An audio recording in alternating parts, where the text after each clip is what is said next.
22 জানুয়ারি 2025 Rome থেকে ঢাকাগামী বিমান বাংলাদেশ এয়ারলাইন্সের একটি ফ্লাইটে বোমা হামলার হুমকি পাওয়ার ঘটনায় উত্তেজনা সৃষ্টি হয়। হুমকিটি পাকিস্তানের একটি নম্বর থেকে পাঠানো হয়েছিল। বার্তায় দাবি করা হয়, ফ্লাইটটিতে 34 কেজি বিস্ফোরক রয়েছে, যা ঢাকায় অবতরণের পর বিস্ফোরিত হবে। সকাল 9:35 বিমানটি ঢাকার হযরত শাহজালাল আন্তর্জাতিক বিমানবন্দরে অবতরণ করে। অবতরণের সঙ্গে সঙ্গেই বিমানবন্দরে সর্বোচ্চ সতর্ক জারি করা হয়। যাত্রী ও ক্রুদের দ্রুত বিমান থেকে নিরাপদে সরিয়ে নেওয়া হয় এবং ফ্লাইটটি ঘিরে ফেলে নিরাপত্তা বাহিনী। ঢাকা মহানগর পুলিশের বোম্ব ডিসপোজাল ইউনিট তৎক্ষণাৎ তল্লাশি অভিযান শুরু করে।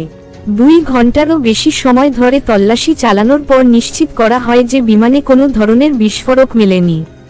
পরে নিশ্চিত হয়, এটি একটি মিথ্যা হুমকি ছিল। বেসামরিক বিমান চলাচল কর্তৃপক্ষ বেবিচক এ বিষয়ে তাৎক্ষণিক প্রতিক্রিয়ায় জানায়, আমরা হুমকিটিকে অত্যন্ত গুরুত্ব সহকারে নিয়েছি এবং প্রয়োজনীয় সব ব্যবস্থা নিয়েছি। তবে এটি যে মিথ্যা হুমকি ছিল তা তল্লাশির পর নিশ্চিত হয়েছি। বিমানের যাত্রীদের মধ্যে প্রাথমিকভাবে আতঙ্ক দেখা দিলেও পরে তারা স্বস্তি প্রকাশ করেন। এক যাত্রী বলেন, আমরা ভয় পেয়েছিলাম, কিন্তু নিরাপত্তাকর্মীদের তৎপরতায় দ্রুত পরিস্থিতি নিয়ন্ত্রণে আসে।